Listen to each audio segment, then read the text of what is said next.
We can breeze through some of these.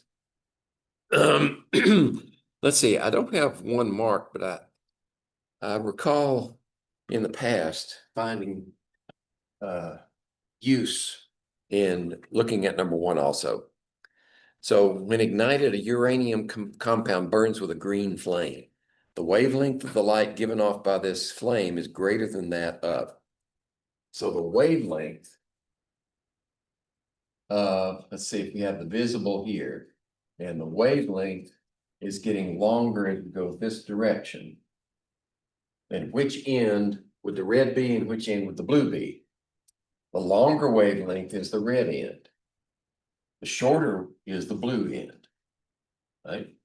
So this end is going to be, now let me use the Greek, is gamma rays. Then we have X-rays, and we have, not infrared, ultraviolet. Okay, on this side we have infrared, and then we have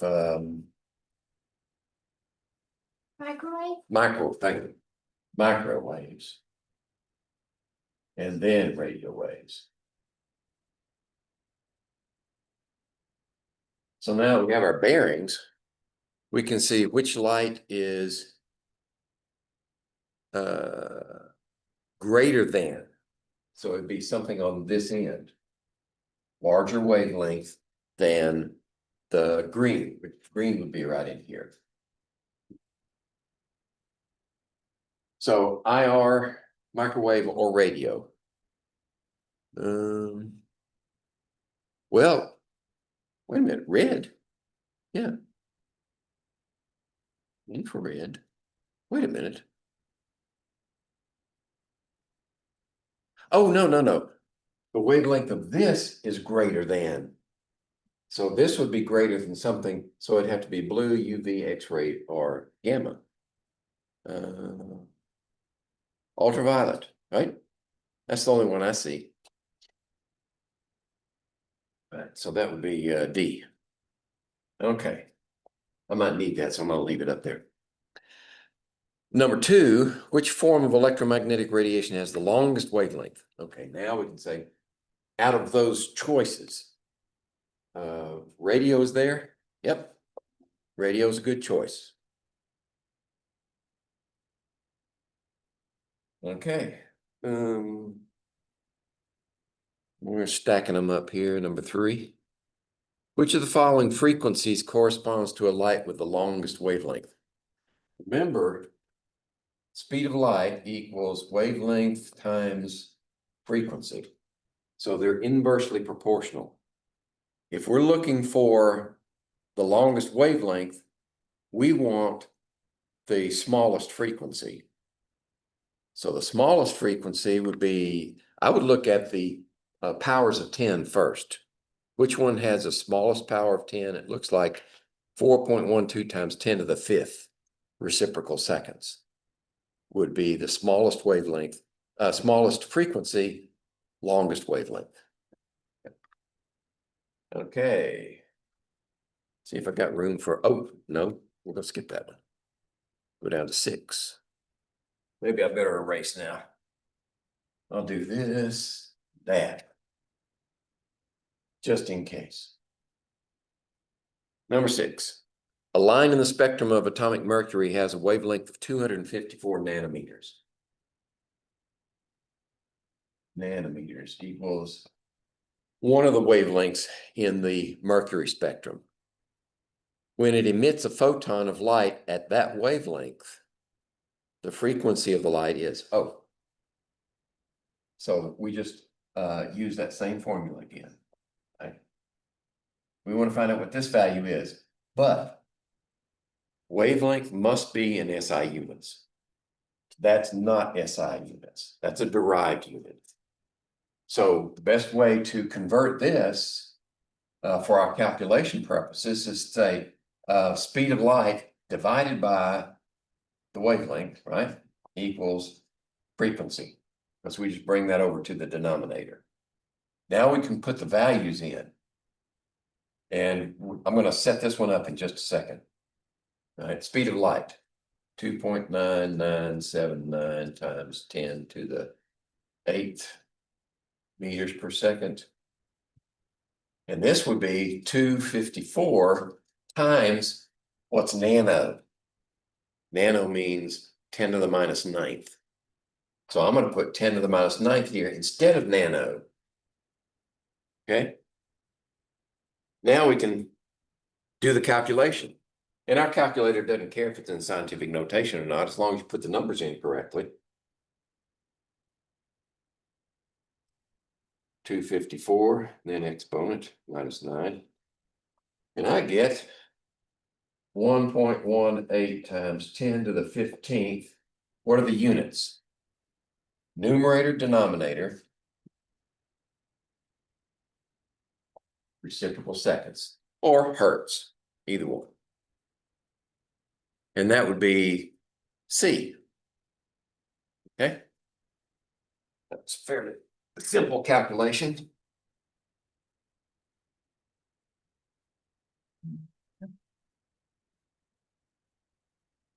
Maybe I will erase this. You can always come back to it. All right, next is number 8.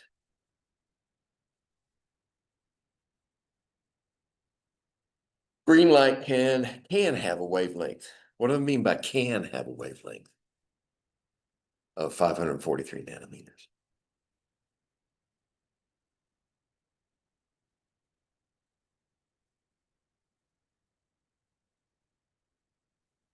Our eyes are not as discriminating as an instrument, scientific instrument is. So 543 nanometers looks green to us, but 544 nanometers probably looks green too. Okay, that's what they mean by can have. The energy of a photon of this light is, okay, what's our formula for energy? And it should be in useful information. Planck's constant times frequency, right? Okay. So, but this is wavelength and not frequency. So suppose we take this formula, let's see, like that one, and substitute, solve it for frequency. Do better than that. Frequency equals that over lambda. So now E equals Planck's constant times whatever this is equal to, C over lambda. Okay, so now what we need to know is Planck's constant. 6 point something or other. Should be in useful information. Let's see, 6.626 10 to the minus 34. 6.626 times 10 to the minus 34. Is it joule seconds? I think that's it. And then speed of light, 2.9979 times 10 to the 8 meters per second. I'm gonna put all the units in here so we can be sure that they all cancel properly. How about wavelength? There it is again, nanometers. 543 times 10 to the minus 9 meters. Right, we just convert the nano into 10 to the minus 9. Okay, so meters cancel here. Seconds is in the denominator. This is in the numerator. They cancel, leave us with joules, and that's the correct unit for energy. So now all we have to do is crunch numbers. 606 exponent, step 4, step 9, 8, and 543 exponent. Divide. So I get 3.66 times 10 to the minus 19th joules.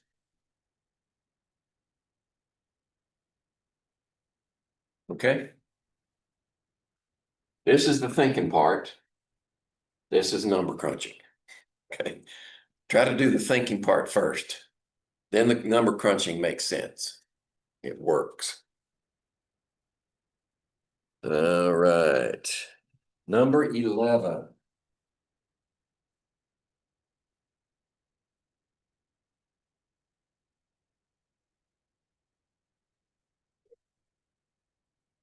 Remove the ghosts.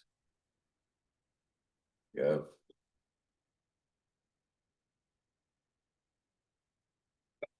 I need a bigger board here.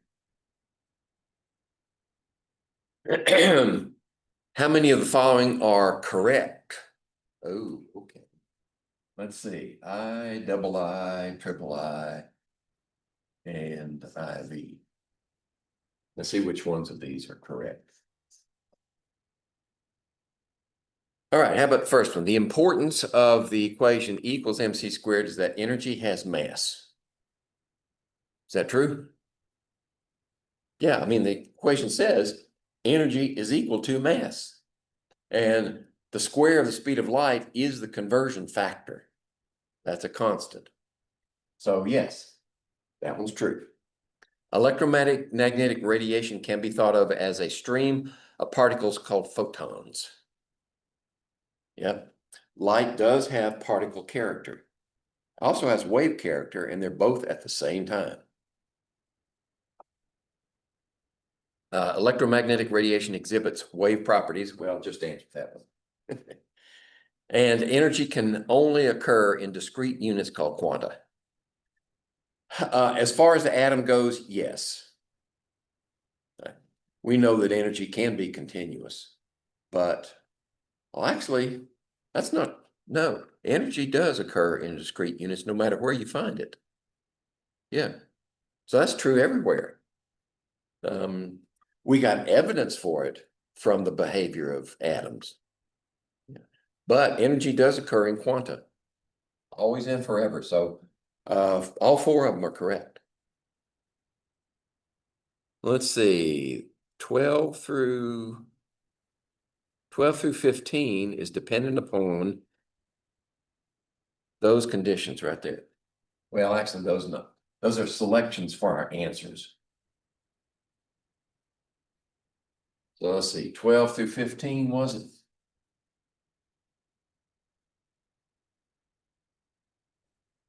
All right, let's take the first one. Electrons have wave properties. This is an indication, these observations tell us something that we select from that list. Electrons have wave properties. Do we get that from the emission spectrum of hydrogen? No, that's particle nature, right? That's the quantum effect. Photoelectric effect, no, that's quantized energy. C, scattering of alpha particles by metal foil. No, no electrons involved there. Diffraction, that is characteristic of waves, diffraction. And cathode rays are just streams of electrons, which is particle nature. So D is the only one that works for this one. Diffraction, it's right there. Wave properties of electrons. Now, where do we use those wave properties of electrons? We have instruments that use them, right? Electron microscope is a focused beam of electrons because of their wave properties. And the fact that their wavelengths are extremely short gives us a way to look at small structures, because there's what's called a diffraction limit for light in microscopy. So light microscopy, you're only going to be able to see down to a certain, they call it, diffraction limit is the distance between two discernible particles. So, and that's dependent upon the, it's proportional to the wavelength, right? The shorter the wavelength, the smaller the diffraction limit. So we've even been able to image atoms now. Okay, 13. Electromagnetic radiation has wave characteristics. That's the same thing. Diffraction. In fact, diffraction is the only one in there that's attributable to waves. Electrons and atoms have quantized energies. We know that because of the emission spectrum of hydrogen. And 15 is spacing between atoms in a crystal is on the same order as the de Broglie wavelength of accelerated electrons.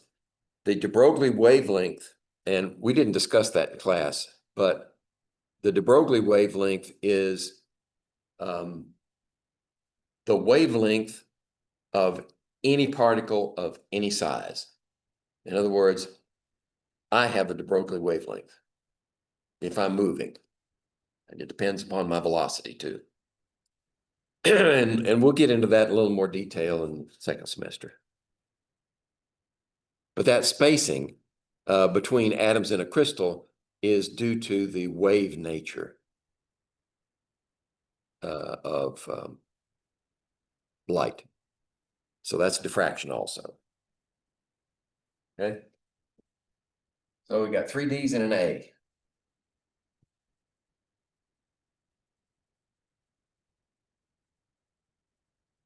Okay.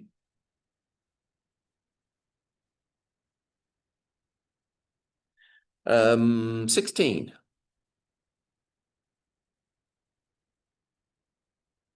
Okay, the 4 lines observed in the visible emission spectrum of hydrogen tell us that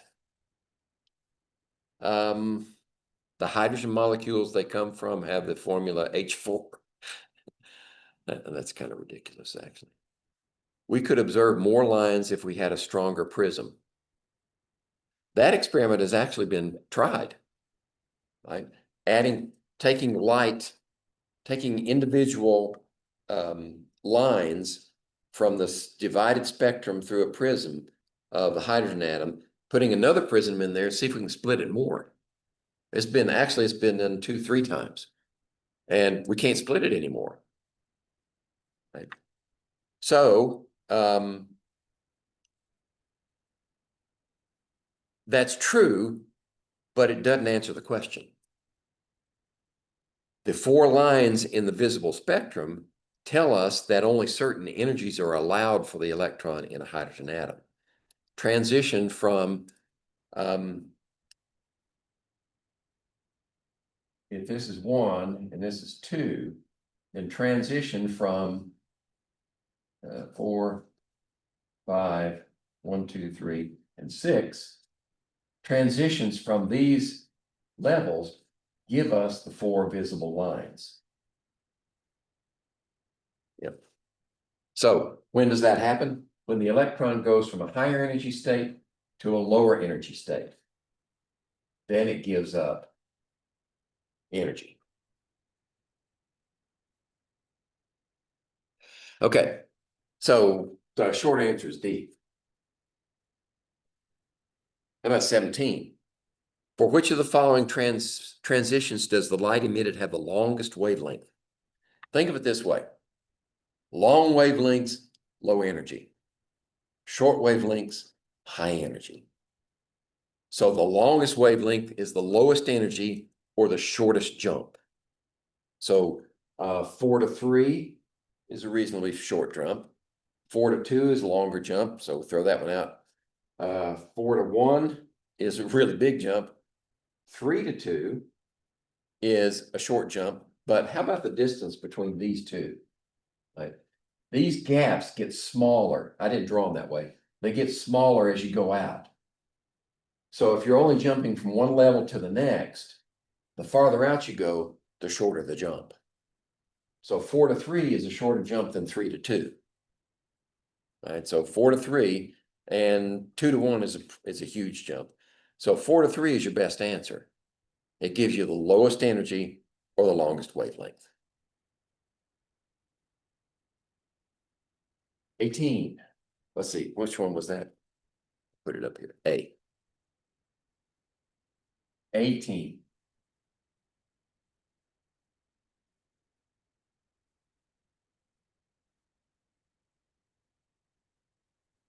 When a hydrogen electron makes a transition from 3 to 1, which of the following statements is true? If it goes from 3 to 1, if it goes from here to here, it's going to give off light, right? Emit light. It's going from a higher to a lower. So it gives up energy.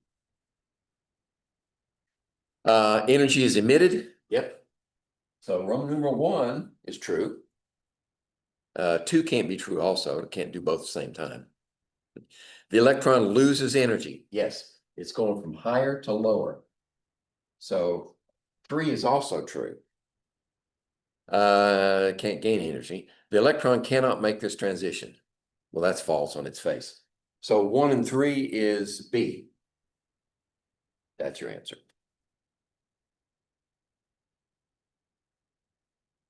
Okay.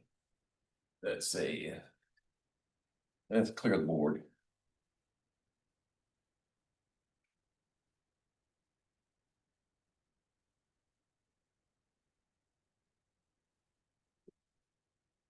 And we'll go to 21. Which of the following is incorrect? Excuse me. A3. B.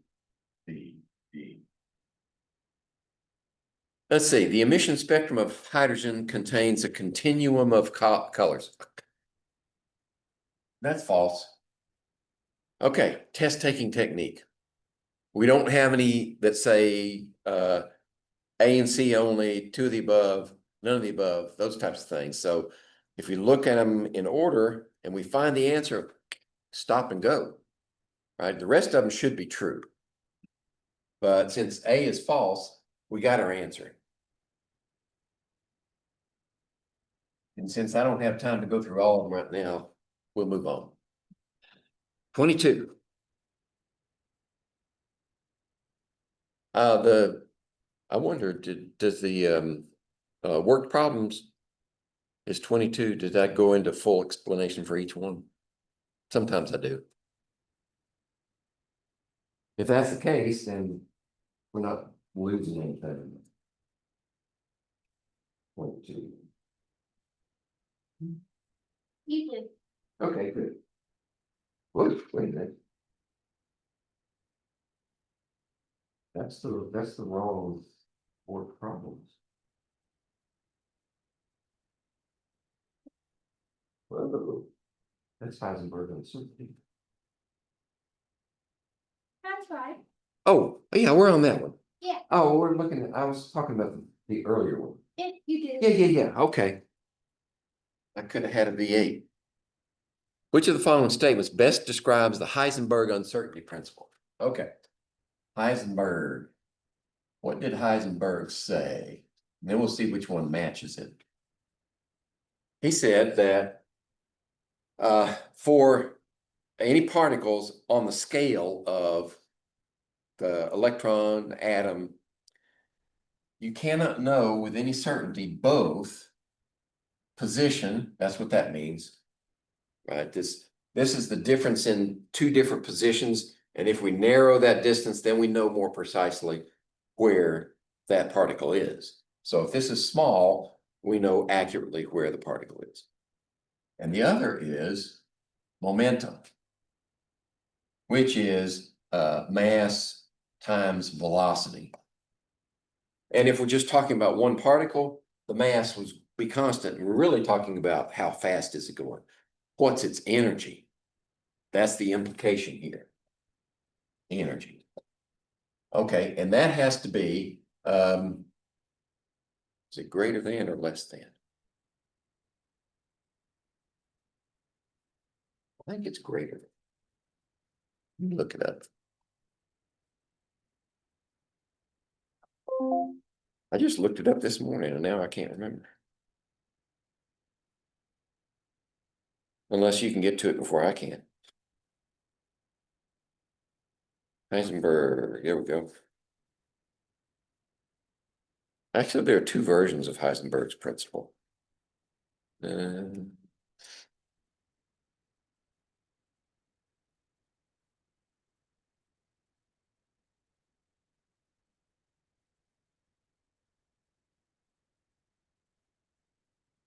I don't want to know his family history. I just want the equation. Have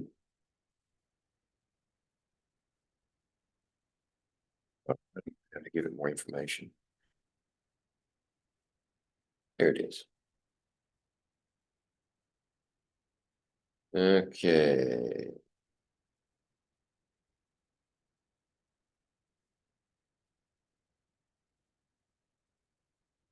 Don't want a donut either. Greater than. Greater than or equal to Planck's constant divided by 4 pi. You'll also see it sometimes, what's called the reduced Planck's constant, but I don't think we need to deal with that. It takes part of this out into a different term and then leaves behind something else. But for our discussion, that's good. Okay, so what we're saying is that we can't know both of these with any degree of accuracy. If we know one, the other one is a very large error. So which one of these statements talks about that? It's impossible to accurately know both exact location and the momentum of the particle. That's what that's saying.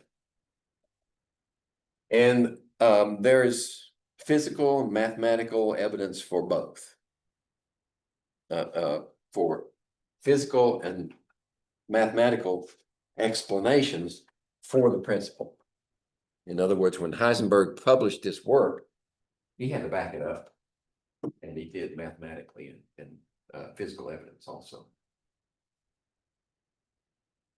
So what this does for physics and for chemists that are working in this area is it puts guardrails, right?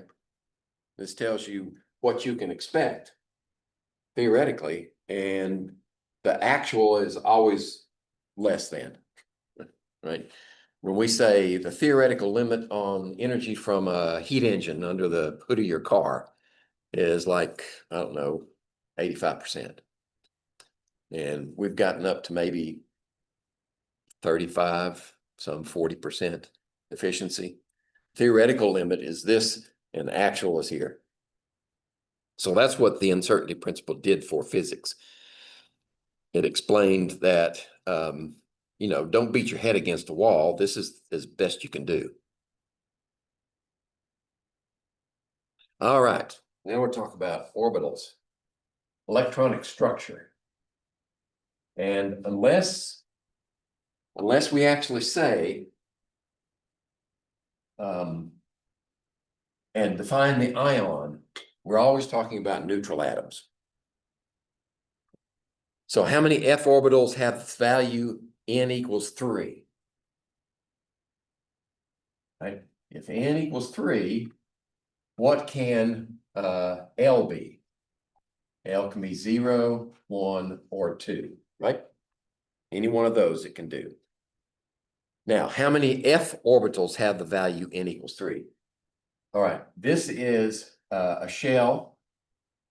This is a subshell. And the orbitals are the m sub l's. So if we're looking at how many of these can there be if this is F? Well, this is S, P, D. There are no F's for 3. So that's why the answer is 0. Okay, it's a trick question. How about 26? 26. How many f orbitals have n equals 6? Now we're talking. N equals 6. So L can be 0, 1, 2, 3, 4, or 5. S, P, D, F. Okay, there we go. So we take that 3 and we make m sub L out of it, which is -3, -2, -1, 0, +1, +2, +3. And was the question, how many orbitals? Yes. 7 orbitals. Right? Okay. 27. I'll just keep stacking them up till I run out of room. If n equals 2, how many orbitals are possible? All right, now we're not just sticking with one of these, we want all of them, all possible orbitals at this level. So if n equals 2, L can be 0 or 1. M sub L for this one is only 0. How about 1? -1, 0, plus 1. So you have the total possibility of 4 orbitals for n equals 2. 28.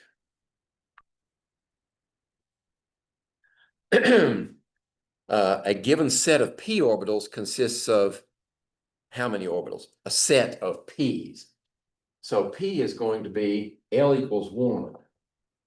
And m sub L can either be -1, 0, or plus 1. So you can have 3 orbitals. Right? Okay. I probably need to write higher all the time. So you don't have to look around it.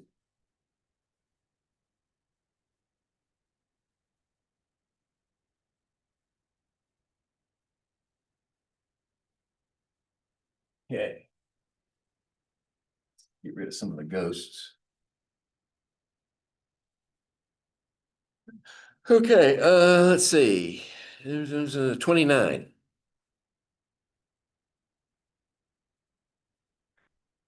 Which of the following is an incorrect designation for an atomic orbital? All right, B, C, D, E. And we have 1s, 3d, 1s, 3d, 1p, 4f, and 6s. Okay, so if n equals 1, then m sub L can be 0. That's good. Right? With 3, we can have m sub L's of 0, 1, 2. So this is SPD. That one's good. For 1, all you can have is 0, S. Can't have a P. That's out. So we did 4 already for a previous question. When this says 6S, remember, all the N's have S orbitals, have S subshells. All of them do. So don't get confused with that. Thinking, all right, 1s is the only possibility. No, S's can occur at any one of the N's.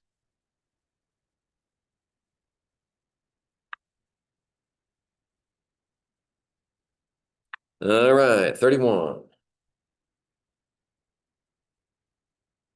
A point in a wave function where the amplitude is 0 defines what? Yeah, there's a word for that. It's called the node. Right. It can be defined in other ways as well. A point in a wave function where the amplitude 0 is a node. A point in space where the probability of finding an electron is 0 is also a node. But that's related to the wave function of the electron. If we go back to Schrodinger's equations, I get Schrodinger. So the node implies 0 something. 32. How many electrons in an atom can have the quantum numbers N3, L2? Okay. N3, L2. At this point, we don't even have to consider that. L2. How many electrons?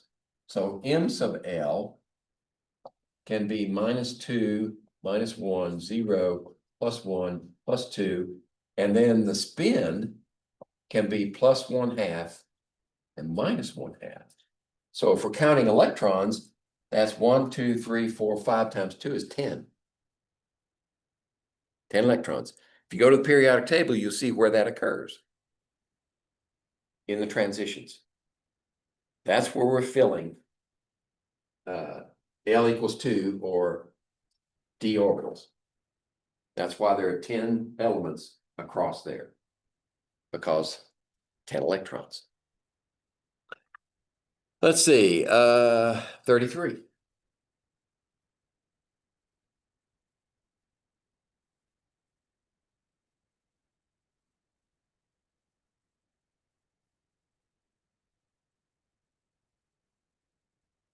How many electrons can be described by the quantum numbers N3, L3? Is that possible? Wait a minute. If N equals 3, what can L be? 0, 1, 2. And they're saying L3 can't happen. No electrons. Another trick question.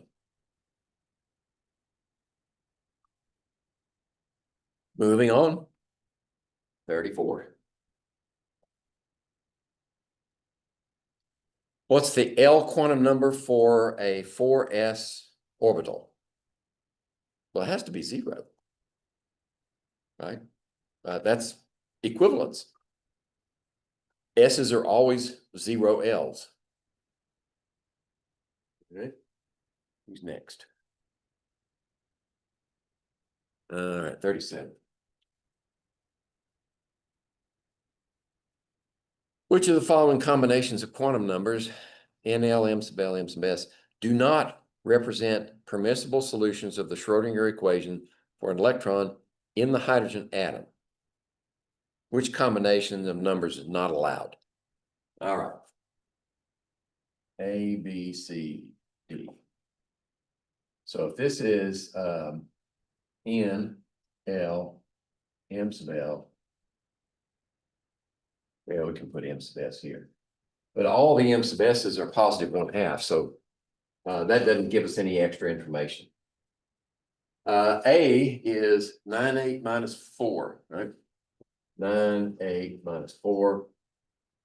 8, 2 and 2. 8, 2, 2. 6 minus 5 minus 1. 6 minus 5. It's 1. And all are allowed. Okay. So if we have 9 for N, can we have an 8 for L? Yes. We have 0 to 8. Right. So if this is 8, can we have a minus 4? Yeah. Minus 8, minus 7, all the way up to minus 4. So that one's true. This one, 8, yeah, we can have a 2. If this is 2, can we have a 2 here? Yeah. Minus 2, minus 1, 0, plus 1, plus 2. So that one's okay. How about this one? We have a 6 here. Can we have a minus L? No, the L's are all positive. It'd be 0, 1, 2, 3, 4, or 5. So that one's gone. We found our answer. All right, test of memory here. So for 40, the question is, who was the first chemist to recognize patterns in chemical properties of the elements? Right? Temptation is to say Mendeleev. He was not the first. The next temptation would be Lothar Meyer. He was not the first. Now, Meyer and Mendeleev both proposed periodic tables, but the first one to recognize patterns that we know of was Dobereiner and his triads, 3 elements that shared common properties. Right. 41 is picking up on that one. Mendeleev is given the most credit for the concept of the periodic table of the elements because he noticed relationships in groups, and when he came to a space where the next known element in mass would fall in that group, it didn't have their properties. So he moved it over to a group where it does have similar properties. And in the empty space, he knew from all the other elements that it should have roughly this weight. It should have these characteristics because it's in that group. And he said, somebody's going to find an element one day, and sure enough. So his use of the periodic table to predict the discovery of yet undiscovered elements was why he gets the lion's share, and that's B.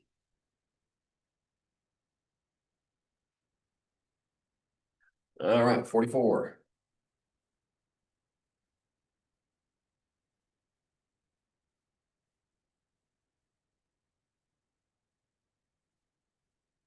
The complete electron configuration of 10.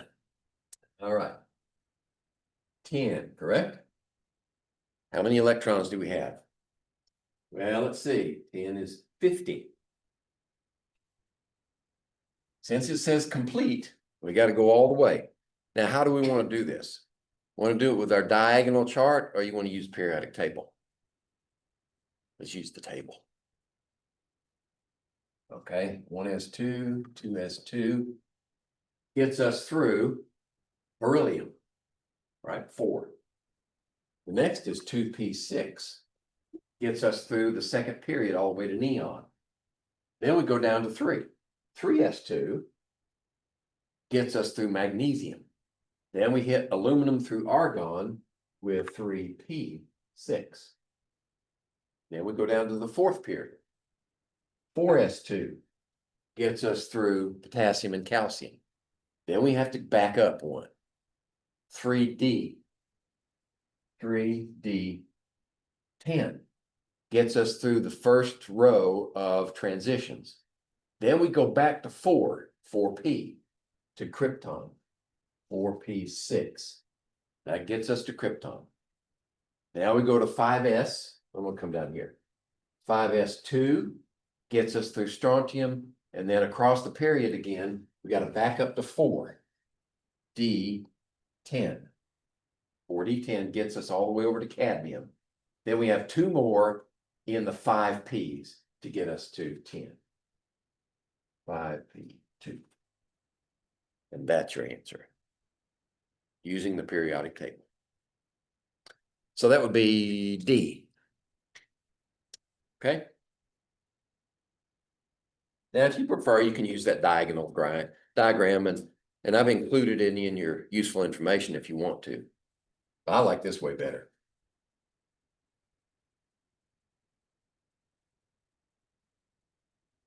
All right, let's move on to 46.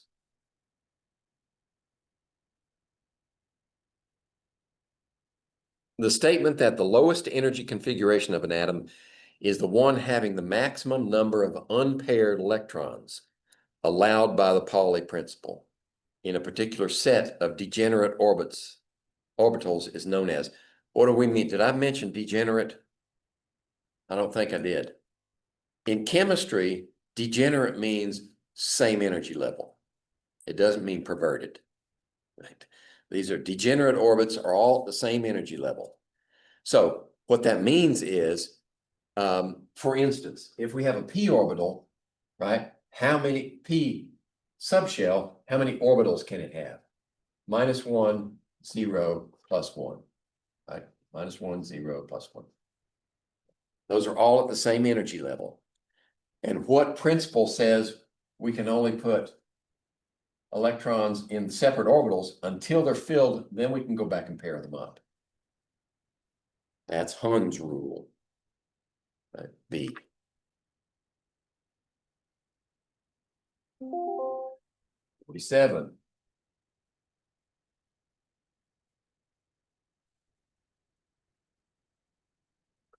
An element has the electron configuration. Let's see, krypton. I'd like to put the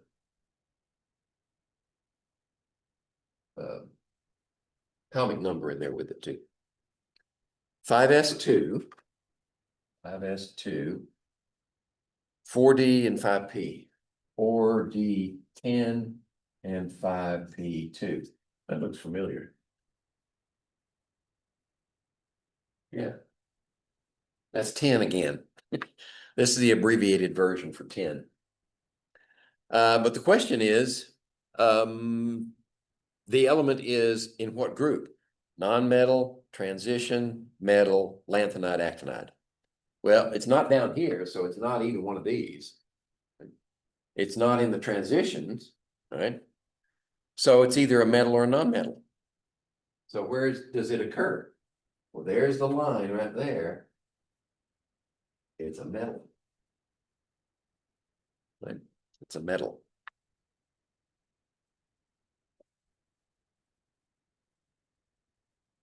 An element with the electron configuration xenon, which has 54 here. And then what else is tacked onto that? 6s, 4f, 6s2, 4f14, because F's have 7 orbitals with 2 electrons each, and 5d7. Okay. All right, what group is it in? All right, let's see. Where's 5d going to be? It's going to be in the 6th period. Because you go 6s and then you go to 5d, so it's going to be one of these. Well, how many electrons does it have? 7. So if we count 7 over, 1, 2, 3, 4, 5, 6, 7, because we've done the 4 F's have been here, stuck right in there. Then we finish off the 5Ds, 1, 2, 3, 4, 5, 6, 7. That should be iridium. Right? Let's see if it has the right number. Iridium should have 77. Okay, 54, 55, 56, 677. That's it. Now, what is it? Well, let's see. It's a transition element. Right? It's right smack in the middle. Little detective work is all we're doing here.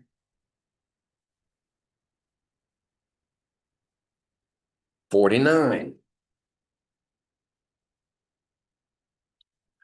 All alkaline earths have the following number of valence electrons. Where are the alkaline earths? Second column from the left, which means they only have s electrons. 2 s electrons means they only have 2 valence electrons. Titanium. Okay, let's see. 50. Let's see. Titanium is second one over. Let's see. If we start with argon, titanium 22 is argon 36. Oops. No. Argon's 18. Sorry. 18. There we go. Now, what's beyond argon is 4s2, 4s2, and 3d2. So that's 4. Yeah, that's right. Okay, what's the question? How many electrons in its d orbitals? 2. And we know that because we counted over 2 from the left in the 3ds. That's 2 electrons in the d orbitals. Let's see, how about iron? Let's clear the board. And this is 52. Let's see. Iron has blank number of electrons are unpaired in its d orbitals. All right, so iron is 26. All right. And let's see, we can work our way back to argon again. Argon 18. And beyond argon, now we have 4s2, 4s2, and 3d what? Well, let's see what's left over. 26, right? 1, 2, 3, 4, 5, 6. Yeah. So it has 6 in its d orbitals. How many orbitals can you have at the d level? 1, 2, 3, 4, 5. You can have 5 of them. So if we fill it up with Hund's rule, there's 1, 2, 3, 4, 5, 6. It has 4 unpaired electrons. Okay.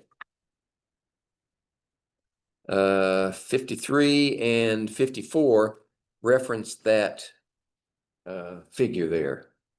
Let me see, I think I can get them all there. Yep, get them all in there. So we'll do those two.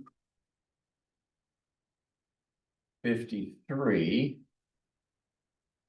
What represents the ground state for nitrogen? So nitrogen is 7. And that's going to be 1s2, 2s2, and 2p3. But it also has orbitals. This is shell and subshell. It wants orbitals. So in this orbital, right, these are just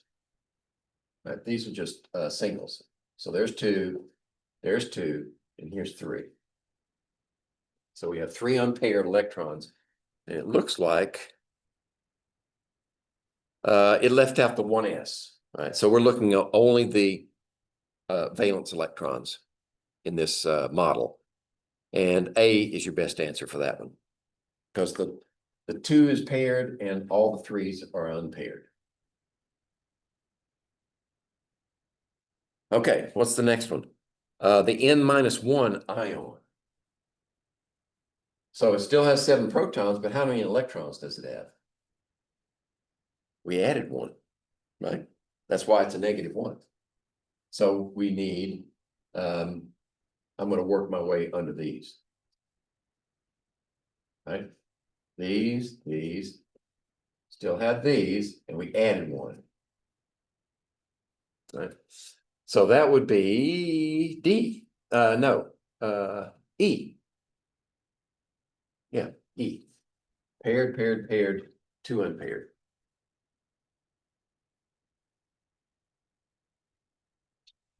$55.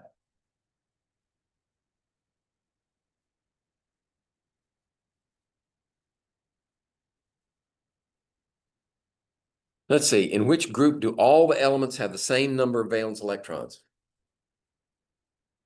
They have to be in the same column. All those elements must be in the same column. A, B, C, D, and E says none of these. That means we've got to look at all of them. Because if we find one that satisfies, then E can't be right. So phosphorus, sulfur, and chlorine, where are they? Well, phosphorus and sulfur, they're in the same period. They're not in the same group. All 3 of them are missed. They're not the same group. Right, so that was false. How about silver, cadmium, and argon? Well, the clue there is argon's a noble gas and the other 2 are not, right? So we can dispense with that one rather quickly. Sodium is an alkali metal, calcium is an alkaline earth, and barium is an alkaline earth. So they don't match. Phosphorus, arsenic, and selenium. Phosphorus and arsenic, yeah, but selenium is next door neighbor. Right? So none of them have the same valence electrons. And the number of valence electrons tell us something about the structure of the atom that leads to conclusions of similar chemical behavior.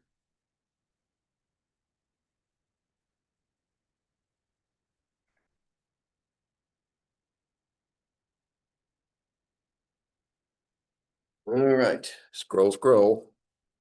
58. Of the following elements, which has occupied d orbitals in its ground state neutral atoms? Right, notice it didn't specify which shell they're in. It just says occupied d orbitals. So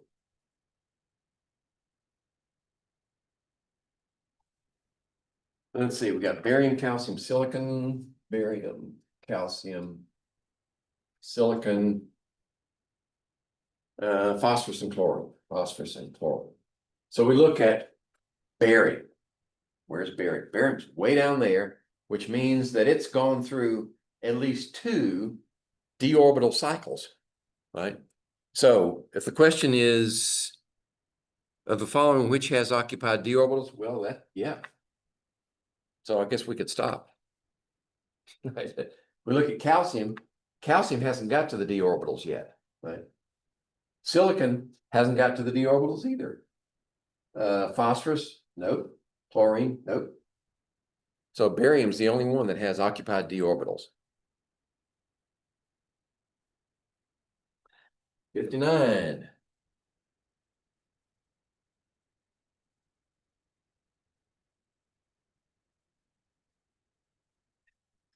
Of the following elements, which needs 3 electrons to complete its valence shell?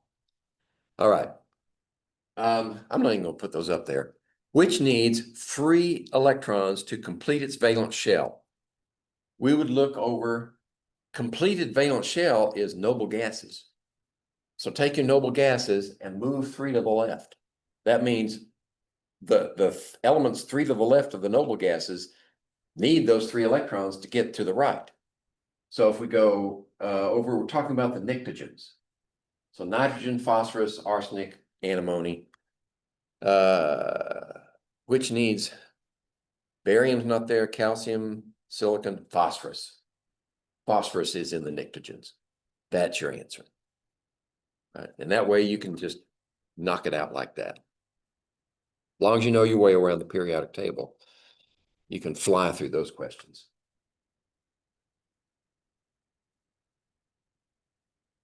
All right, 62. Which of the following atoms has 3 electrons in p orbitals in its valence shell? 3 electrons in p orbitals. Well, that's the pnictogens again, isn't it? 3 electrons in the p orbitals, right? We start p's with boron, aluminum, gallium, move over 3, nitrogen, phosphorus, arsenic, antimony. Right? So, and bismuth. Bismuth is your answer.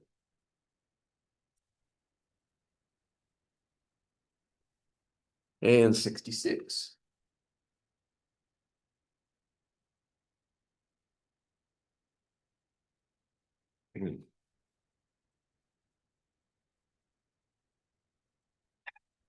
Which of the following is the highest energy orbital for a silicon atom?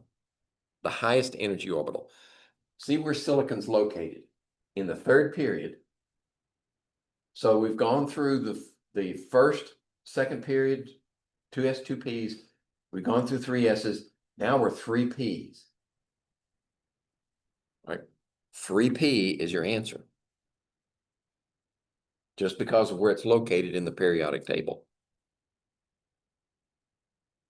67.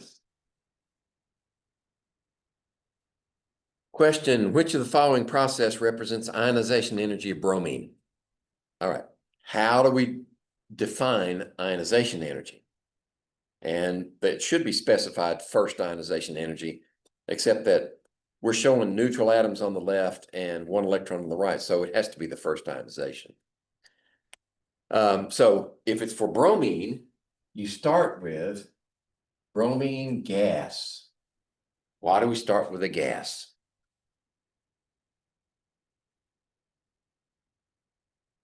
Because we want the amount of energy required to remove the electron, not the amount of energy to go from liquid to gas. We don't need a phase change. We need energy for electron removal. So we start with the gas. Then we add energy to it. And if it's heat, we put that symbol. That means heat. What do we end up with? Well, we've removed an electron from the bromine, and it's still a gas. And here's the balance of the charge right there. So that's how we represent the ionization energy of bromine, which would be C. Okay. Now we got trends, periodic trends.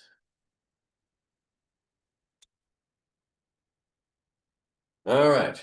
Where are we at? 68. So let's sort of model our periodic table here. We'll go over here about like that, and then like this, and that. Then we got hydrogen over here. And we got helium over here. Okay. So, order the elements sulfur, chlorine, and fluorine. So sulfur is located at 1, 2, 3 down here. There's sulfur. Chlorine is to the right of sulfur. Okay. And then fluorine is above, right here. So if we're going to order increasing ionization energy, lower left to upper right, or left to right, bottom to top, it would be sulfur, chlorine, fluorine. Okay. Sulfur is less, chlorine is next, fluorine is the greatest. So that's A. How about increasing atomic radius? 69. Same elements, increasing atomic radius. Okay. What's the trend for radius? From left to right, let's say. Left to right, they shrink, right? Get smaller to the right. And bottom to top, they increase because we're adding electrons to outer orbitals. So it decreases this way and it decreases that way. So we're decreasing from left to right. Increasing radius would be the other direction, fluorine, chlorine, sulfur. So fluorine, and then chlorine is bigger, and then sulfur. Oops. This. And sulfur. So it'd be just the opposite direction, be D.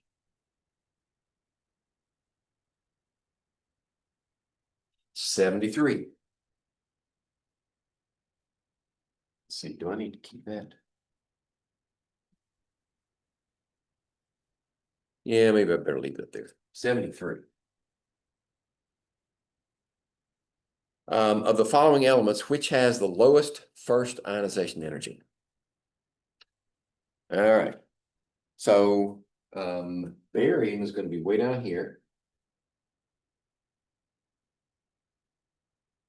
And calcium, silicon, phosphorus, and chlorine are all above and to the right. Right. So barium would be the lowest because it goes lower left to upper right is increasing ionization energy. Knock that one out in a hurry. 74. The following, which is most likely to form a negative ion with charge 1-. Right. Where are we going to find the naturally occurring minus ions? This side, because they have the higher electronegativity, they want electrons. So which ones form the -1s? They're all halogens. Right, so let's see, which one of these is halogen? Fluorine. Right, there's your answer. 75.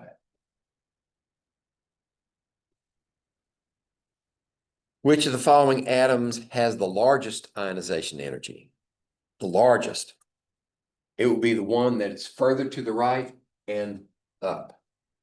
The largest first ionization energy. Let's see, we're looking at oxygen is here. Right? None of the metals. Right? Lithium, beryllium, potassium are all metals. They're over here.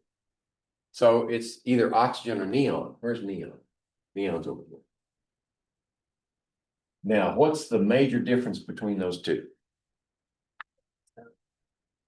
Correct. But on the electronic basis, what do we have here? We have 2p4. And here we have 2p6. Neon is essentially all core.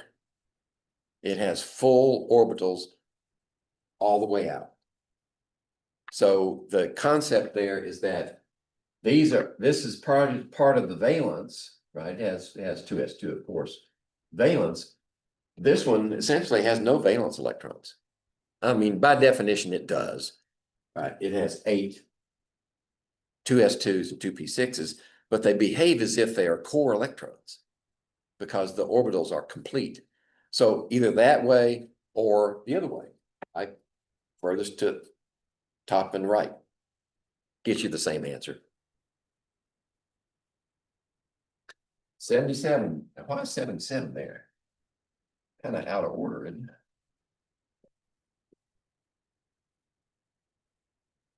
Which has these types of electromagnetic radiation arranged in order of decreasing frequency.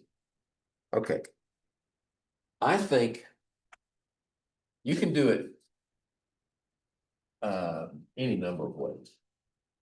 Decreasing frequency, let's see, decreasing frequency is decreasing energy or increasing wavelength. So I like to look at it in terms of energy because that makes more sense to me. If we go visible, then ultraviolet, then X-ray, that's increasing energy. Radio, visible, ultraviolet, that's also increasing energy. If we go ultraviolet to the visible, now we're decreasing energy. To the infrared, we're decreasing. C is your answer. Okay. Now you can do it by wavelength or frequency if you want. That's fine. But that just makes more sense to me. It's easier to detect because I know what the energy of those photons is relative to the others. 78.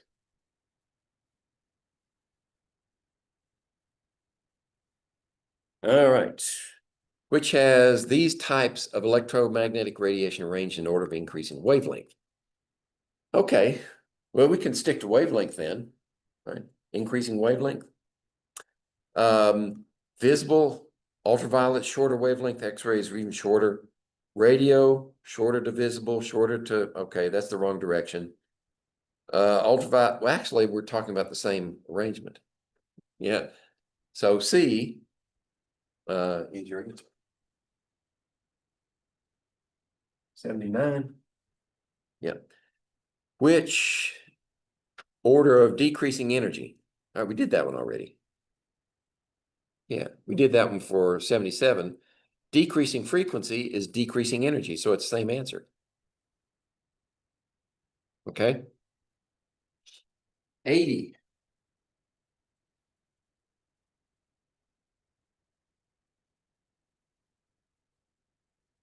In the quantum theory, the magnetic orbital momentum quantum number is most directly associated with which orbitals? All right. N is what? Let's just review. The principal quantum number. Principal quantum number is energy and size. Which one is this?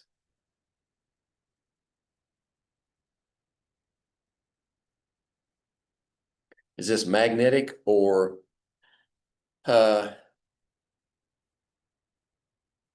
magnetic orbital momentum? It's the other one. Magnetic and my mind's gone blank.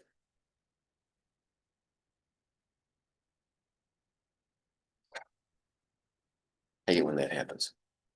Angular momentum quantum number. So this is the angular momentum quantum number. And this tells you the shape, right? Yeah, this tells you the shape. Right? S orbitals are spherical, p orbitals are dumbbell shaped, and d orbitals, some of them are dumbbell and some of them are donut shaped. And then m sub l is the magnetic. I guess if I need a way to remember these in the future, A comes before M. Right? They're alphabetical order. These are orientation in the three-dimensional space. Okay, and the spin is obvious.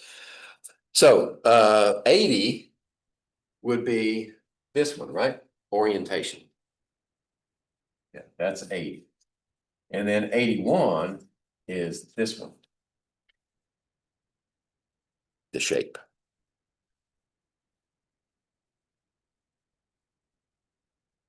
Okay, what are we doing on time? I'm about to run out of time. Okay. And I had one that I definitely wanted to get to. Select the correct electron configuration for copper. We better do this one. Yeah, we better do this one. So copper is 29. And if we do 1s2, 2s2, 2p6, 3s2, and 3p, how many? 9, right? 9, 10, 11, 17, 18, 19, 20, 21. Oops. No. Sorry. 3s2. I didn't go far enough. 3p6, 4s2, and then 3d9. Okay, now there we go. Now here's the problem. This is one of the anomalies. These with these polyelectronic atoms, you get interactions of the electrons, and what it does is it requires that the d orbital is more stable if it is fully occupied. And that takes an electron from S, puts it over here.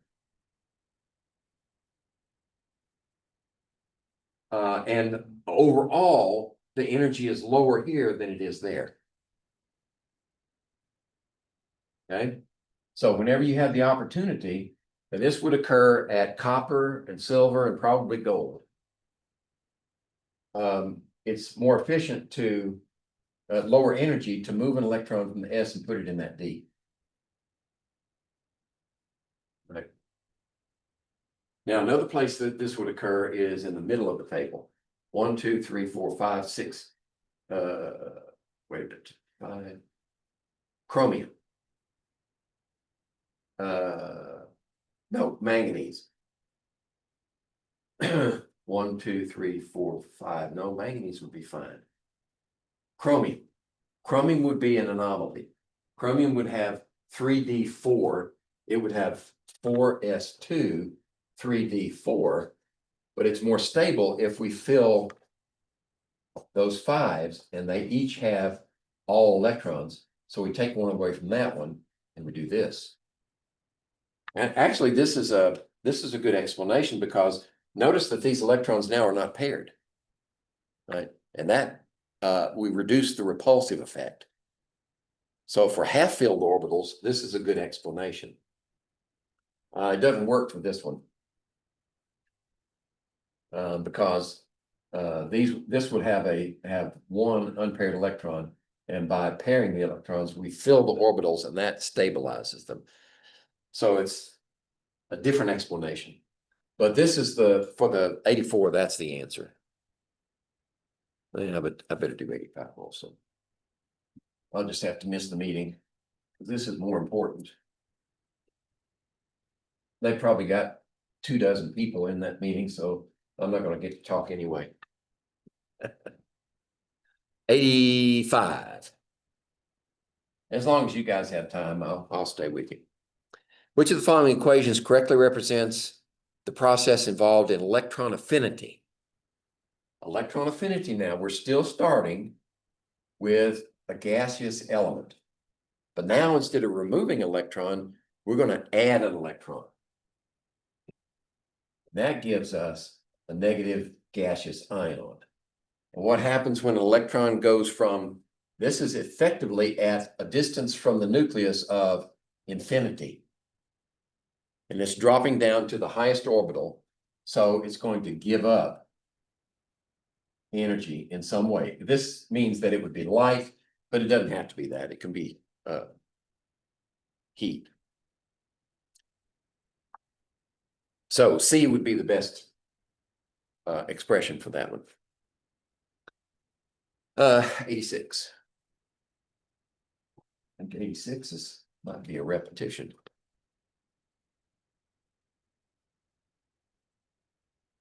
Which of the following lists of atoms are arranged in order of decreasing atomic radius? Okay. Well, let's see.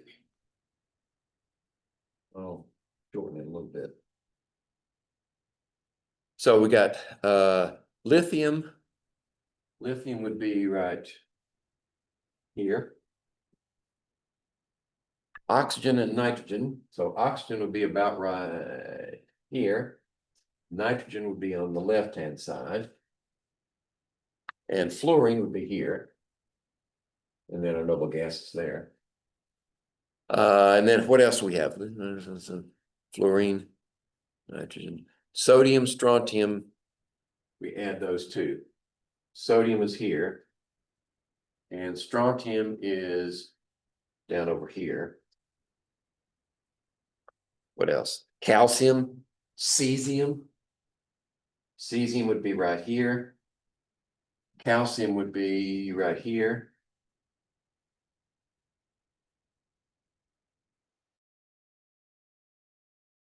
Sulfur and selenium would be under the nitrogen. And selenium. Okay. So if we're going to put them in order of decreasing atomic radius, right? Decreasing atomic radius is lower left to upper right. So cesium would be the largest, then strontium, then it's probably a toss-up here. This one would be bigger because it's at a higher principal number. And then sodium. No. I bet selenium comes next, and then sodium. And then maybe lithium, sulfur, and then nitrogen, oxygen, and fluorine is probably the way it goes. So lithium, oxygen, nitrogen, fluorine. Lithium, oxygen, those are reversed. So A is not it. Lithium. Oh, wait a minute. Lithium, oxygen, nitrogen. Lithium, nitrogen, oxygen, and fluorine. That's B. Yeah. B fits. All right, 87. See if I can do this one from memory.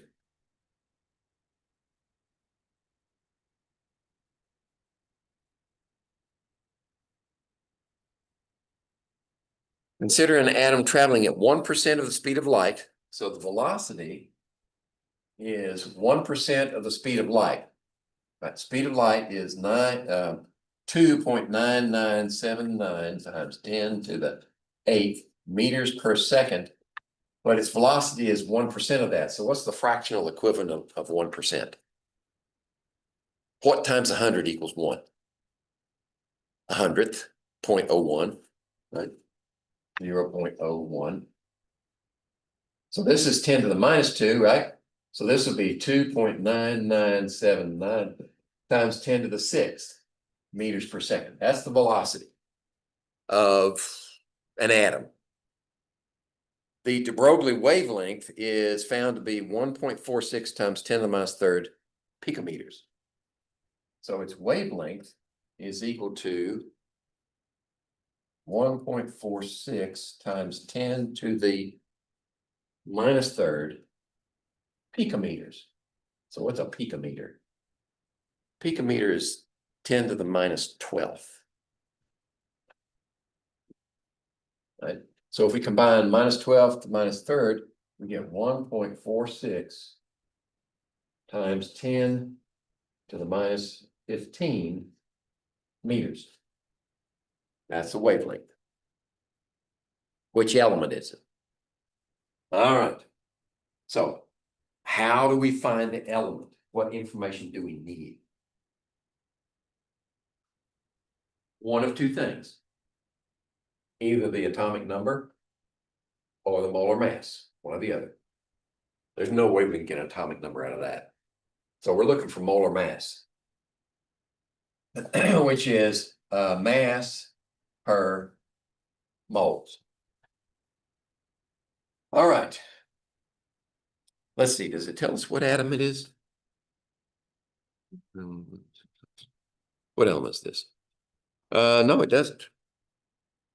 All right.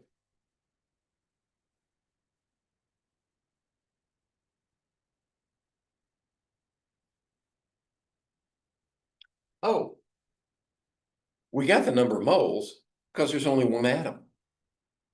Right? Usually, right, we know the mass and we have to find the moles. This time we know the moles because it's just one atom, right? And one atom is how many moles?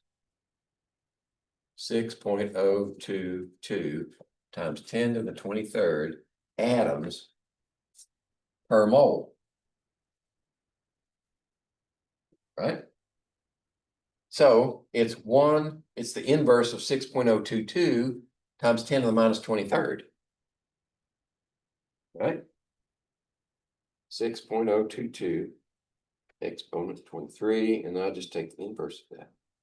Right there. So this is equal to 1.66058 times 10 to the -24 moles. So we can fill that in here. All right. This is 1.66058 times 10 to the -24 moles. Now, how do we find the mass? Well,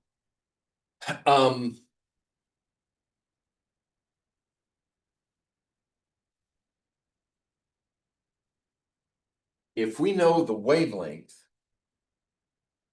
let's see, this is the formula for light, right? Actually, no. We're going to use this equation, equals mc squared, because that's got mass in it. But that's for light. What we want is energy and velocity. So for our purposes, we're going to substitute, since this is not moving at the speed of light, we're going to use that. So the energy can be based upon this value here. Right? If we say energy equals Planck's constant times, let's see, what is it? C divided by lambda.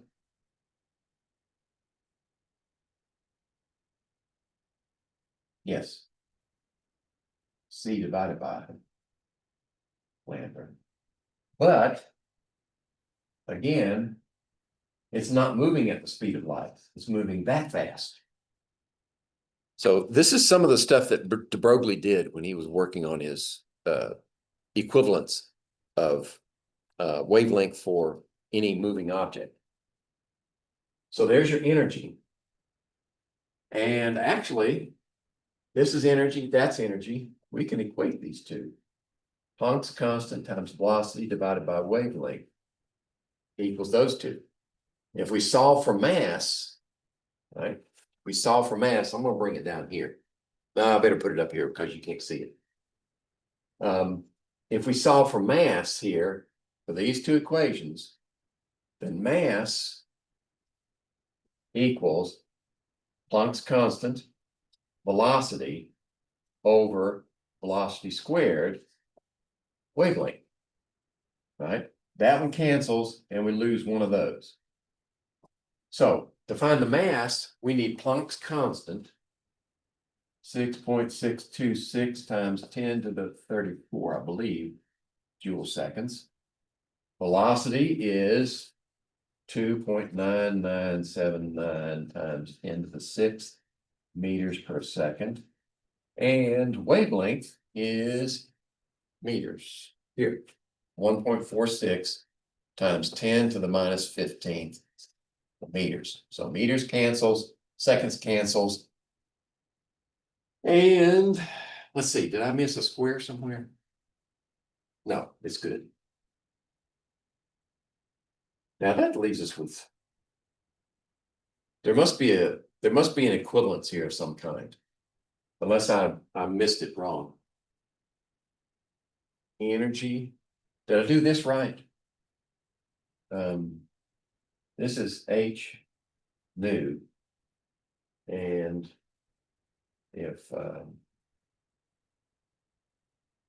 C equals, so that's equal. Yeah, that's right. Okay. Let me see what I get for mass. 6.626 exponent 34, 2.9979 exponent 6 divided into that, and 1.46 exponent 15 minus 15 divided into that. Whoa, that can't be right.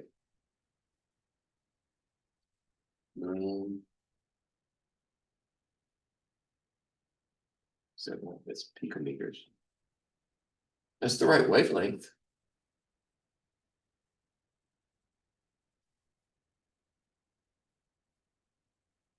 Okay, I did something wrong.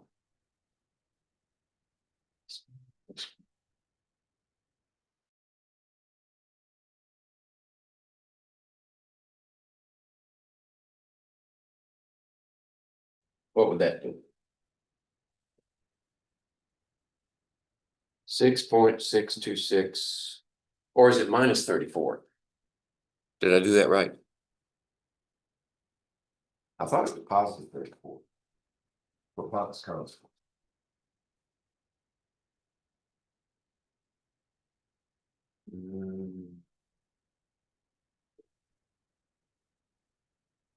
Minus 34. That's the problem. Okay. Let's try that again. Exponent before minus. There we go. 2.9979 exponent 6 divided into that 1.46 exponent minus 15. Now you're talking. So the mass is equal to 1.5138 times 10 to the minus 25. And this is going to be, this mass is going to be in SI units. Fundamental units is kilograms, right?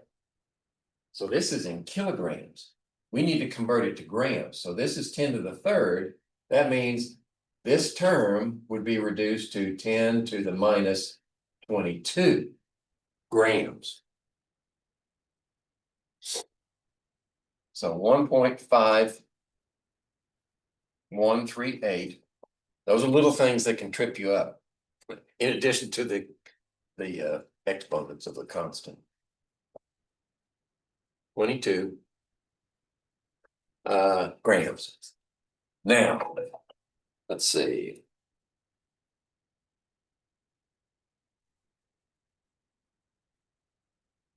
There we go. And then 1.66058 exponent minus 24 divide equals 91.2 grams per mole.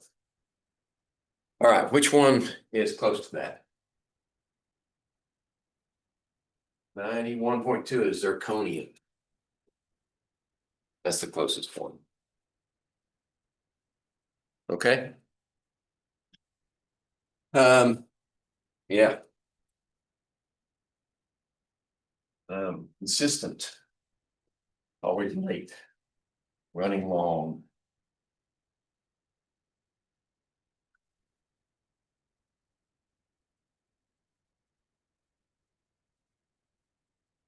All right, what do we got here? 88. Let me see what's coming after 88. All right, we got a lot to go. Let me see if I can pick out the most important ones. Let's see, 88 talks about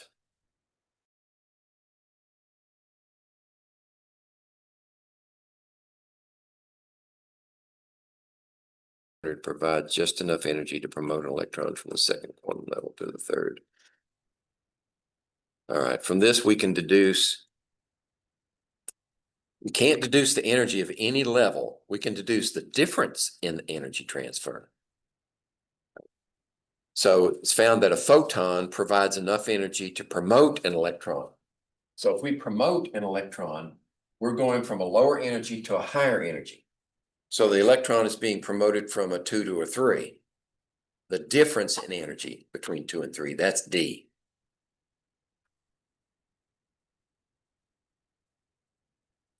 The hydrogen spectrum, what is the wavelength of light associated with N equals 3 to N equals 1 electron configuration?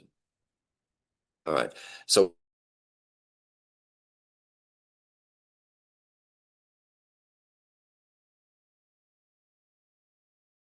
energy final minus energy initial is in terms of final is from, what was it? 3 to 1. So energy 1 here and 3 here.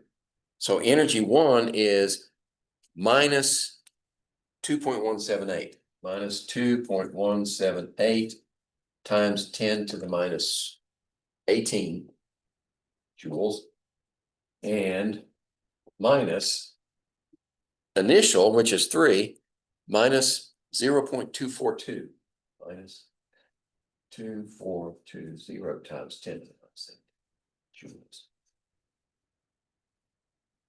Okay, that'll give us the energy change, and then we can equate that to wavelengths. Okay, so the difference here is actually these are going to be, this is going to be a plus. Right? So plus 0.242 and 2.178 minus. So this is minus 1.936 times 10 to the minus 18. And that's joules. So if we want to know the wavelength, we need this equation, Planck's constant, and the wavelength would be C over wavelength because it's got to be the equivalent of frequency. So wavelength is going to be Planck's constant times C over E. Okay. Plug in Planck's constant, speed of light, and the energy value goes right here. And that will give you a value in meters for wavelength. And it should come out to 1.03 times 10 to the minus 7.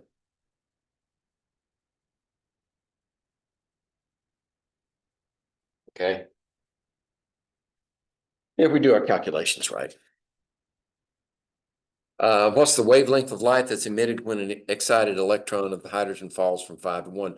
It's the same procedure, only we use N equals 5 energy level and N equals 1 energy level. Right, it should come out to 9.5 times 10 to the minus 8 meters. 10 to the minus 8 is a shorter wavelength because it's a higher energy. It's falling from 5 to 1 instead of 3 to 1.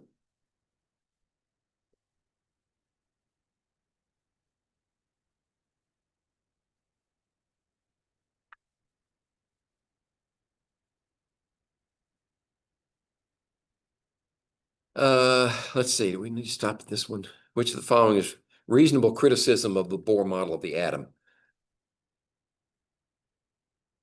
Okay, what's wrong with the Bohr model? In a nutshell, it's planetary, right? It assumes electrons and particles around the nucleus, just like satellites and planets go around the sun. And that doesn't happen.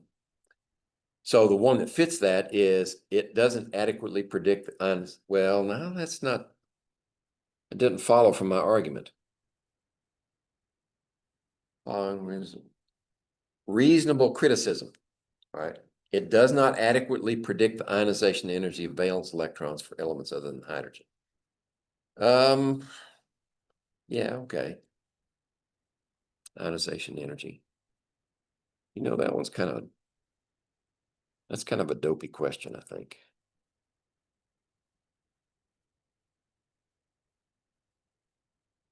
That's not a good question.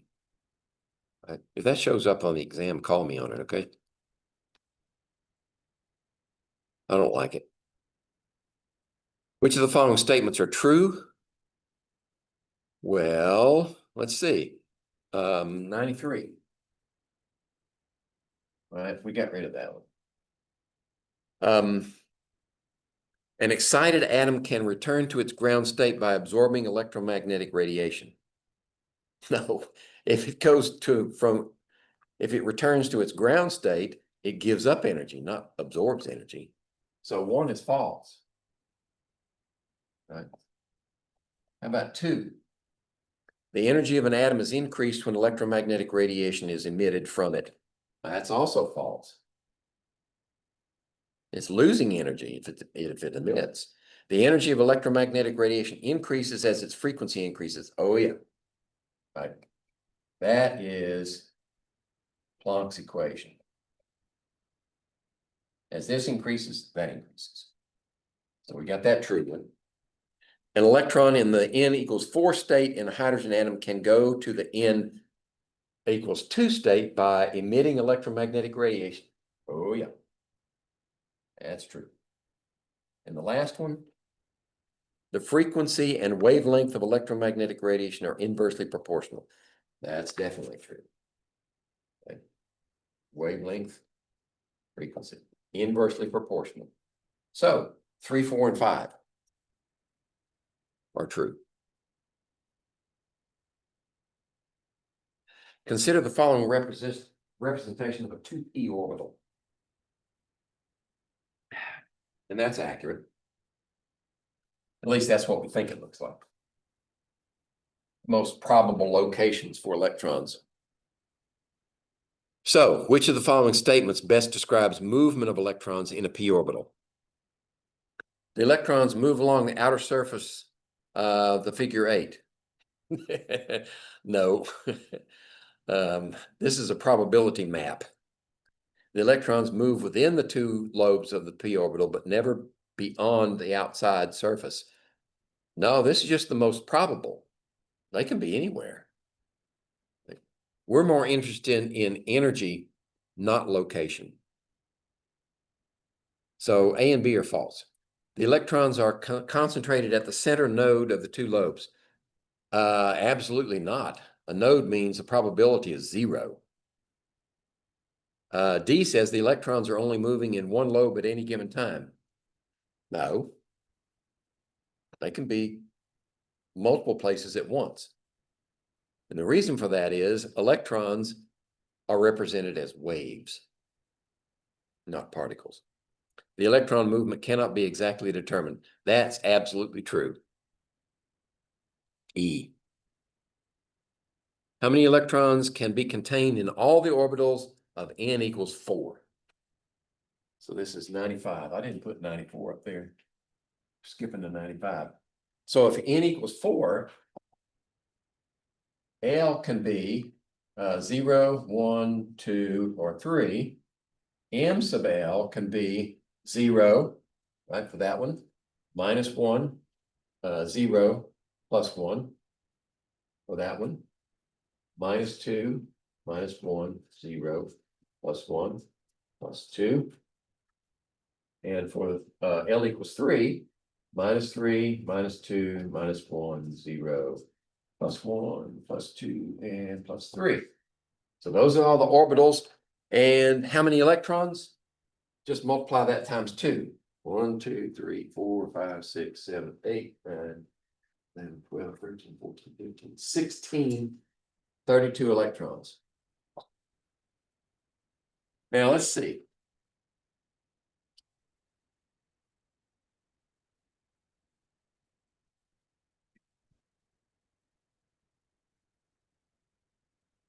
We have 16 here. Would that work for 4 squared? 4 squared times 2 would be the number of electrons. Let's say if it was 3. If it was 3, then we wouldn't have these right here. We have 1, 2, 3, 4, 5, 6, 7, 8, 9. 3 squared times 2. What if it was 2? Then we'd only have these right here. Right? These right here. So that'd be 4, 2 squared. How about that? I think that would work. What if it was 5? And then we'd have 4 here, and then we'd have another -4 up to +4 would be -4, -3, -2, 1, 0, 1, 2, 3, 4. That would be another 9. So 9 plus 16 is 25. Yep, that would work. So the quick way to do it, if you want to know the total number of electrons that can occur at n equals any number, square it times 2. I think I've seen that before. I just hadn't been using it. Or you can count them up, whatever you feel like doing.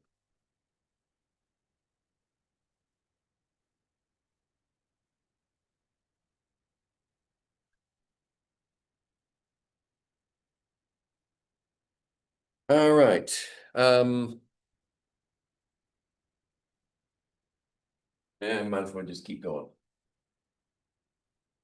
The small but important energy differences between 3s, 3p, and 3d orbitals are due mainly to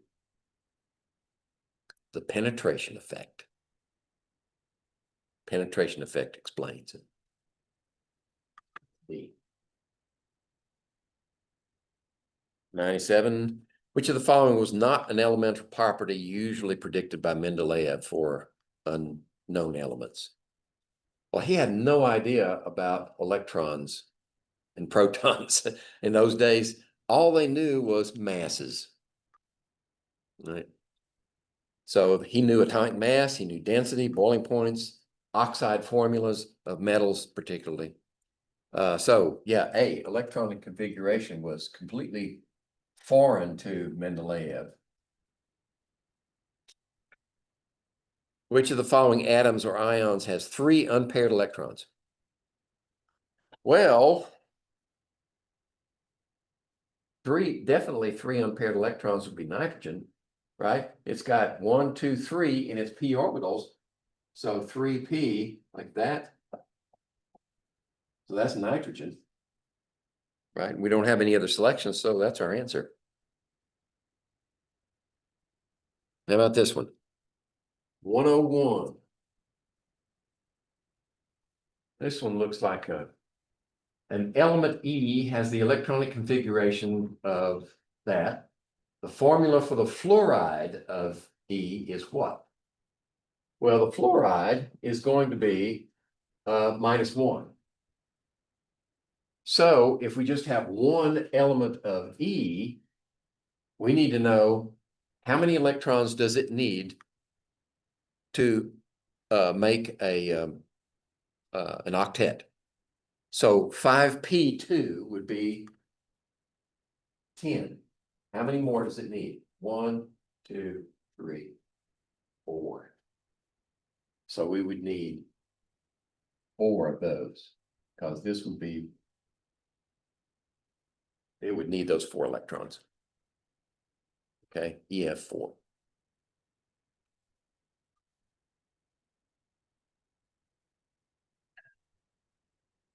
And which of the following atoms would have the largest second ionization energy? Okay. So what we got, let's see, A, B, C, D, and E. Sodium, calcium, sulfur, chlorine, and magnesium. Well,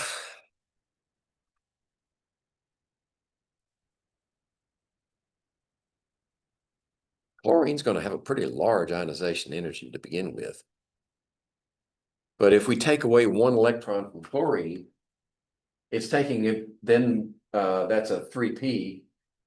The second one's going to come away from a 3p also. Right? If we go from chlorine, we're going to look like sulfur, electronically speaking. All right, so, and chlorine would be reasonably high, so that's a possibility.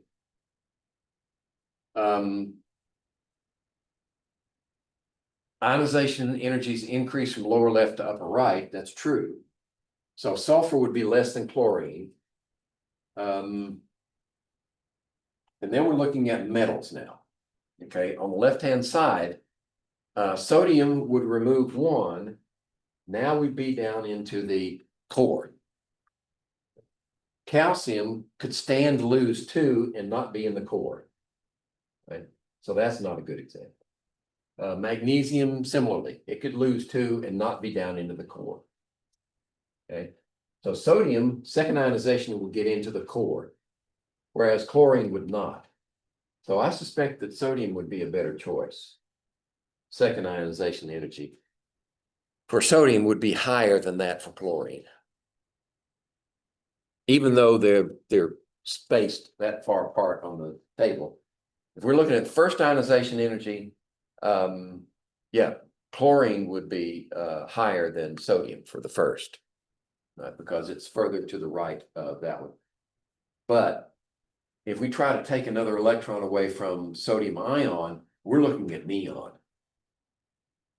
right? And neon is above and to the right of chlorine. Well, that's my logic anyway. 107.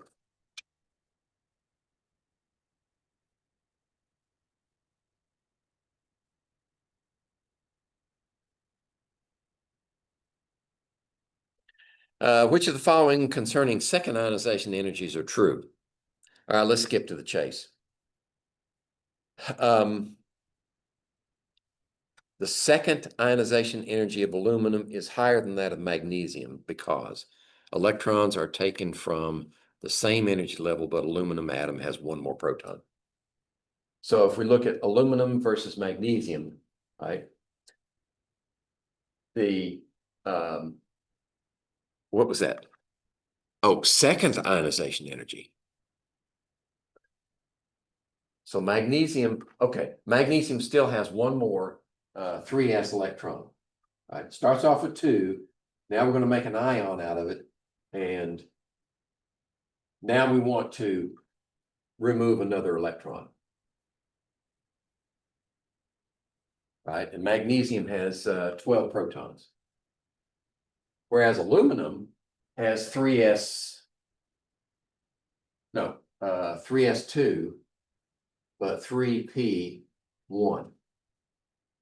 So aluminum has 13 protons.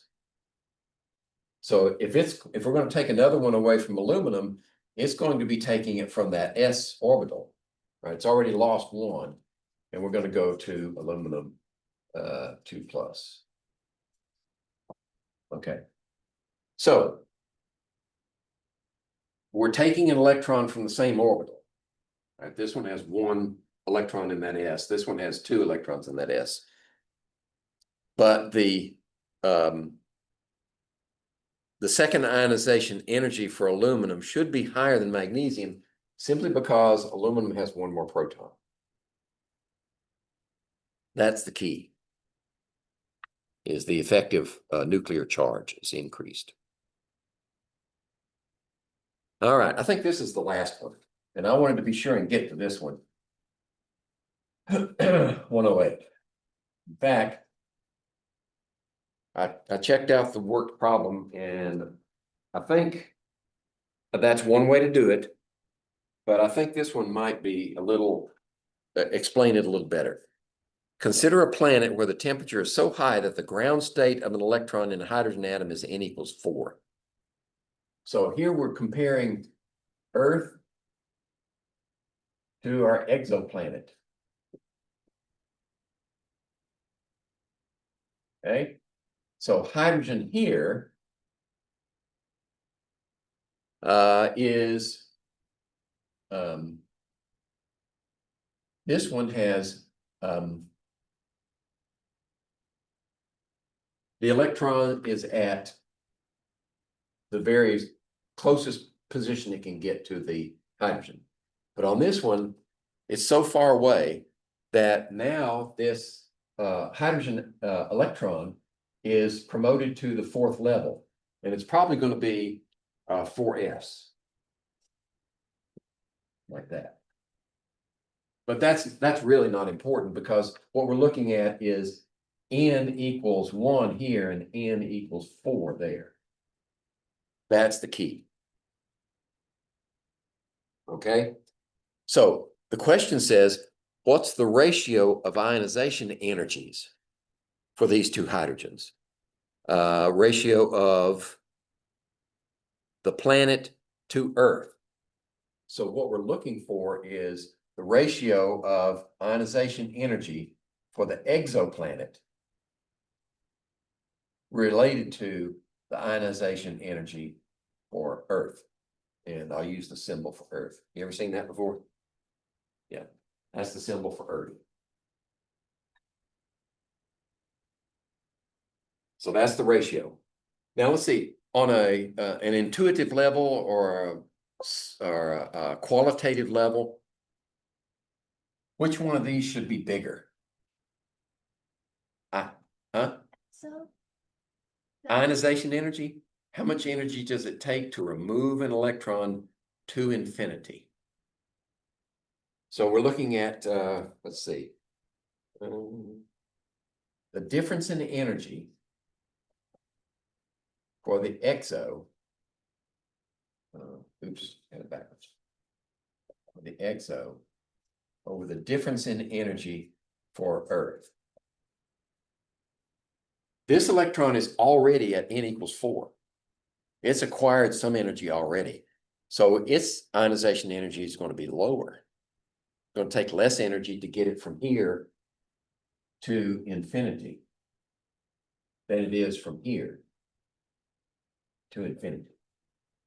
So our value should be, let's see, we have choices. Looks like they're whole number ratios, right?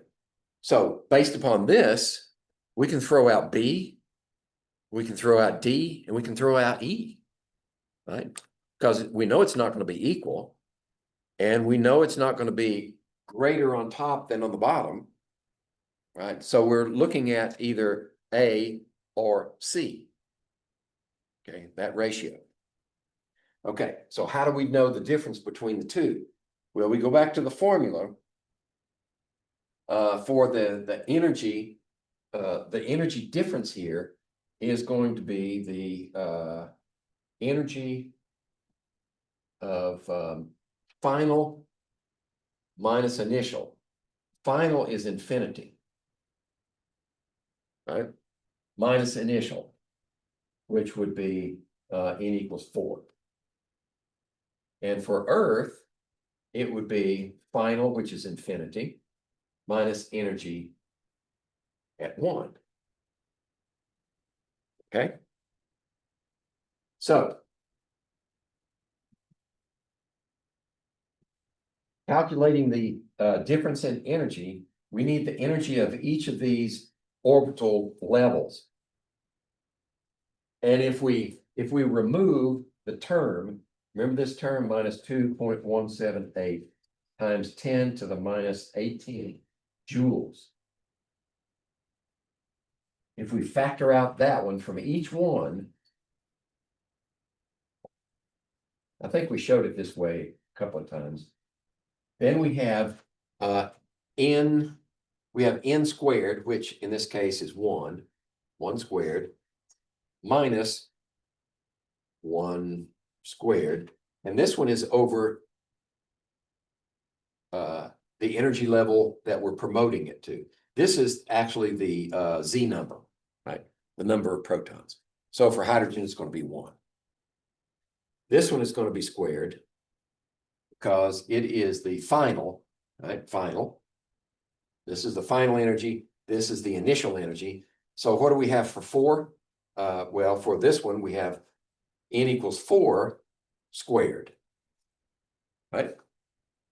For Earth, we've got the same destination here, 1 squared over infinity squared, but this one is just the Z number squared and then the number 1 energy squared. Okay, so far? All right, now let's do a little math. Minus here, minus this one, these are the same numbers, they cancel. Okay. What's anything divided by infinity? 0. 1 over infinity is always 0. So that gets rid of this one and this one. These are both 0. So now we have a ratio of a minus 1 over 16, right? 4 squared, divided by a minus 1 over 1. Right? So how do you get the denominator into the numerator? You flip it, right? So 1 over 1 is 1 over 1. And then the minuses cancel. So now what we're left with is 1 over 16. Okay? That looks like a good extra credit. Yeah. But that should be the last one. I think it is the last one that I've chosen.